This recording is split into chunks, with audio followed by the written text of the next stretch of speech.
Hello guys. உலக வரலாற்று புத்தகத்தில் இன்னைக்கு வரைக்கும் யாராலையும் புரிஞ்சுக்க முடியாத ஒரு விசித்திரமான பக்கம் தான் இந்த ஸ்வால்பர்ட். கொஞ்சம் கற்பனை செஞ்சு பாருங்களே, பகலே இல்லாத 4 மாதம், இரவே இல்லாத 4 மாதம், இந்த வாட்ச், காலாண்டர் எல்லாமே இங்கே வெறும் எண்கள் தான். ஏன்னா இங்கே காலம் நமக்கு தெரிஞ்ச மாதிரி ஓடுறது கிடையாது. அது மட்டும் இல்லை, மரணமே தடை செய்யப்பட்ட ஒரு ஊர் இந்த பூமியில் இருக்குன்னு சொன்னால் நம்புவீங்களா? ஆமாம் காய்ஸ், இந்த இடத்துல நீங்கள் சாகிறதுக்கு கூட சட்டப்படி அனுமதி கிடையாது. மனிதர்கள் வாழ்கிற பூமியோட கடைசி எல்லை இதுதான்.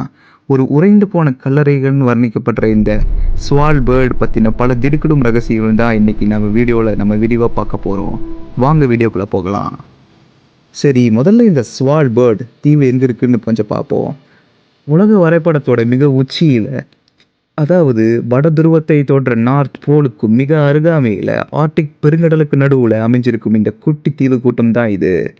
இது நார்வே நாட்டோட கட்டுப்பாட்டில் இருக்கிற ஒரு பகுதி. நாம் வாழ்கிற இந்த சாதாரண நிலப்பரப்புகளில் இருந்து பல ஆயிரம் கிலோமீட்டர் தள்ளி மனித நடமாட்டமே இல்லாத பனிப்பாறைகளுக்கு நடுவில் ஒரு தனி உலகம் தான் இயங்கிட்டு இருக்குது இந்த ஸ்வால்பர்ட். உண்மையை சொன்னால் இங்கே இருக்கிற வித்தியாசமான சட்டங்களும் இயற்கையோட விளையாட்டும் தான் இந்த இடத்த உலகத்திலேயே ரொம்ப ஸ்பெஷலான ஒரு இடமா மாற்றுது. முதல் விஷயம், மனிதர்களை விட கரடிகள் தான் இங்கே அதிகம். இங்கே இருக்கிற மொத்த மனிதர்களின் மக்கள் தொகை வெறும் 2500 பேர் தான். ஆனால் இந்த தீவில் வாழ்கிற போலார் பியர்ஸ் எனப்படும் பனிக்கரடிகளின் எண்ணிக்கை அதை விட பல மடங்கு அதிகம்.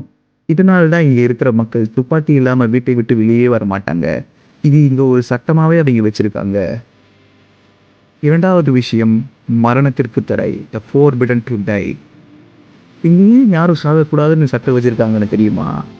இங்கே நிலவர கடுமையான -டிகிரி குளிர்னால பூமிக்கு அடியில் புதைக்கப்படுற உடல்கள் பல 100 வருடங்கள் ஆனாலும் அழுகவே அழுகாது.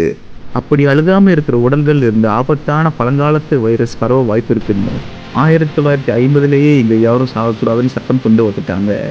யாருக்காவது உடம்பு ரொம்ப முடியலன்னா அவங்கள உடனே நார்வேயோட பிரதான நிலப்பரப்புக்கு அனுப்பி வச்சுடுவாங்க.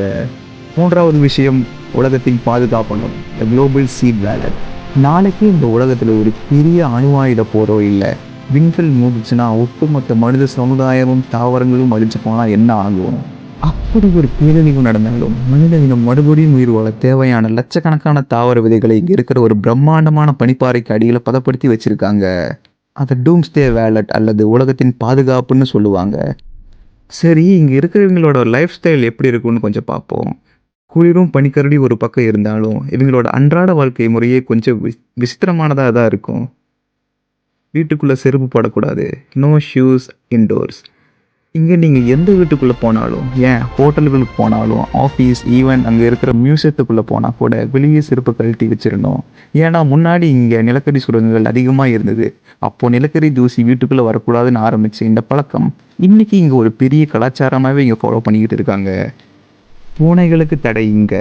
ஆமாம், இந்த தீவில் நீங்கள் பூனைகள் வளர்க்கவே முடியாது. ஏன்னா இங்கே இருக்கிற வித்தியாசமான ஆர்டிக் பறவைகளை பூனைகள் அதிகமாக வேட்டையாடுறதுனால இந்த பறவைகள் இனமே அழிஞ்சிடக்கூடும்னு சுற்றுச்சூழல் பாதுகாப்புக்காக பூனைகளை இங்கே வளர்க்கவே அரசாங்கம் தடை விதிச்சிருக்காங்க. கட்டாயமாக்கப்பட்ட துப்பாக்கி. முன்னாடியே சொன்ன மாதிரி இங்கே இருக்கிற 2500 மனிதர்களை விட கரடிகள் தான் இங்கே அதிகமாக வசிச்சுக்கிட்டு இருக்கு. அதனால் இங்கே இருக்கிற யூனிவர்சிட்டியில் படிக்கிற ஸ்டூடெண்ட்ஸ்களுக்கு கூட முதல் நாளே பனிக்கரடிக்கிட்ட இருந்து எப்படி தப்பிக்கணும், எப்படி துப்பாக்கியில் சுடணும்னு கிளாஸ் எடுப்பாங்க. துப்பாக்கி இல்லாமல் அங்கே யாரும் ஊரை விட்டே வெளியே வர மாட்டாங்க. அடுத்ததாக இந்த கடுமையான குளிர் தீவில் அவங்க என்ன தான் சாப்பிட்றாங்கன்னு கொஞ்சம் பார்ப்போம். இங்கே விவசாயம் செய்ய ஒரு இன்ச் நிலம் கூட கிடையாது. ஒரு சின்ன கீரை கூட இங்கே வளராது. அப்போ இவங்களுக்கு என்ன தான் சாப்பிடுவாங்க? இங்கே இருக்கிற மக்கள் அதிகமாக கப்பல் மற்றும் விமானங்கள் தான் நம்பிக்கிட்டு இருக்கிறாங்க. இங்கே இருக்கிற சூப்பர் மார்க்கெட்டுகளுக்கு தேவையான காய்கறிகள், பழங்கள், அரிசி, பருப்புகள் எல்லாமே நார்வேயோட பிரதான நிலப்பரப்பில் இருந்து கப்பல் மற்றும் விமானங்கள் மூலமாக தான் கொண்டு வரப்படுது. இதனால் மற்ற ஊர்களை விட இங்கே சாப்பாடு பொருட்களோட விலை ரொம்ப அதிகமாகவே இருக்கும். ஆர்டிக் ஸ்பெஷல் உணவுகள். இங்கே இருக்கிற லோக்கல் உணவுகள்னு பார்த்தா கடலில் கிடைக்கிற ஆர்டிக் சேர் அப்படிங்கிற ஒரு விசித்திரமான மீன் வகை, சீல் மீட், அப்புறம் இங்கே இருக்கிற ஒரு வகையான விசித்திரமான மான்களோட கறியை தான் இவங்க முக்கியமான உணவாக சாப்பிட்றாங்க. Alcohol quota system. இங்கே இருக்கிற கடுமையான இருட்டிலையும் குளிர்லையும் மக்கள் மன அழுத்தத்துக்கு உள்ளாகிடக்கூடாதுன்னு இங்கே ஆல்கஹால் விலையை ரொம்ப கம்மியாக வச்சுருக்காங்க. ஆனால் அதை யாரும் அளவுக்கு அதிகமாக பயன்படுத்தி விடக்கூடாதுங்கிறதுக்கோசரம் மாதம் இவ்வளவு தான் வாங்கணும்னு ஒரு கோட்டா கார்டு வச்சுருக்காங்க. அதை காட்டி தான் அவங்களால வாங்க முடியும். இப்போ இந்த ஸ்வால்பர்ட் தீவை பற்றின மிக விசித்திரமான உங்களுக்கு ஷாக் ஆக போகிற பல உண்மைகளை பார்க்க போகிறோம். இங்கு சூரியன் தெற்கே உதிக்கும் விசித்திரம். நம்ம ஊரில் சூரியன் கிழக்கில் உதிக்கும்னு நமக்கு தெரியும்.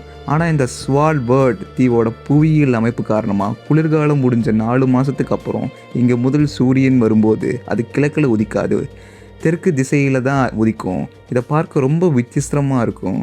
கொஞ்சம் யோசிச்சு பாருங்களே, பகலே இல்லாத 4 மாதம், இரவே இல்லாத 4 மாதம், குழந்தைகள் பிறக்க தடை, மரணிக்க தடை, சுற்றிலும் பனிக்கரடிகளுக்கான ஆபத்து, எவ்வளவு விசித்திரங்களுக்கும் ஆபத்துகளுக்கும் நிறைந்த இந்த ஸ்வால்பர்ட் தீவு இயற்கை நமக்கு விதித்த ஒரு எல்லை தான். நம்ம வாழ்க்கையிலையும் சூழ்நிலைகள் சில நேரங்கள் இந்த ஸ்வால்பர்ட் மாதிரி உறைஞ்சு போய் இருட்டாக எந்த பக்கமும் போக முடியாமல் நிற்கலாம். ஆனால் இங்கே இருக்கிற மக்கள் அந்த இருட்டையும் சவாலையும் எப்படி ரசித்து வாழ்கிறாங்களோ அதே மாதிரி உங்களோட கஷ்டங்களையும் நீங்கள் பாசிட்டிவாக எதிர்கொள்கிற கற்றுக்கோங்க. காலம் உங்களுக்கு சாதகமாக இல்லைன்னு கவலைப்படாதீங்க. உறைஞ்சு போன காலத்தையும் ரசித்து பழகுங்க. நீங்களும் ஒரு நாள் கண்டிப்பாக ஜெயிப்பீங்க. ஸ்வால்பர்ட் பற்றின இந்த ஷாக்கிங் உண்மைகள் உங்களுக்கு பிடிச்சிருந்தால் லைக் பண்ணி ஷேர் பண்ணுங்கள். மறக்காமல் நம்ம சேனலை சப்ஸ்கிரைப் பண்ணி பெல் ஐக்கனை ப்ரெஸ் பண்ணுங்கள். Until then, it's bye from Puvi. Thank you.